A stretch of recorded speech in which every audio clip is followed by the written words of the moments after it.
અને તમે પણ તમારી દીકરીને વળાવો છો ત્યારે ખોટી સલાહ આપો છો કે બેટા ચિંતા ના કરીશ, કઈ તકલીફ થાય તો ફોન કરી દેજે, અમે અડધો કલાકમાં ઘરે આવી જશું, જરાય મૂંઝાઈશ નહીં, સહન જરાય ના કરીશ. એમ રાઈટ? હા કે ના? એ ખોટી સલાહ છે. You are wrong. અમેરિકામાં American association of advocates AAA એના 700 વકીલોની 3 દિવસની બ્રેઇન સ્ટોર્મિંગ સેશનમાં બધા જ વકીલો ડિવોર્સ લોયર્સ હતા કે જે છૂટાછેડા કરાવે,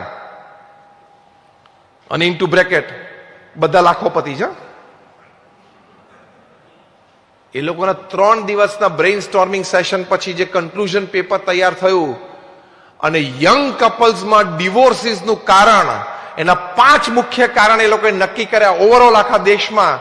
એમાં પહેલું મોટું કારણ and over indulgence of mother into her daughter's family.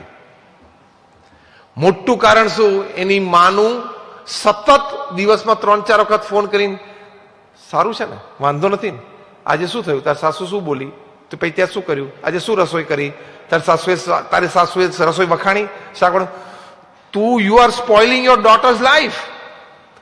આ લોકોએ તારણ કાઢ્યું કે વધારે પડતું તમે તમારા દીકરીને એકવાર વળાવી દીધી સાસરે, પછી એમાં સતત તમે રાખો સંપર્ક, એ તમારી દીકરીનું ભવિષ્ય બગાડે છે. કારણ કે ત્યાં પછી શંકા કુશંકાઓ ચાલે, જાત જાતની વાતો ચાલે, અને રોજમાં વાતે શું કરવાની એમ કહું છું.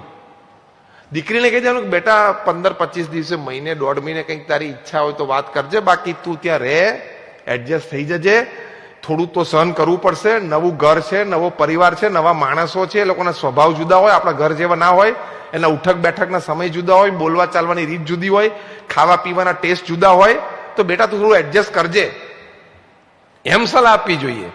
અને ચોખ્ખું કહેવાનું બેટા થોડું સહન તો કરવું પડશે. બધાએ કરવું પડે. ટોલરન્સ પહેલો જ શબ્દ છે. મારી દીકરીને મેં રાજકુંવરીની જેમ મોટી કરી છે, કેમ સહન કરે?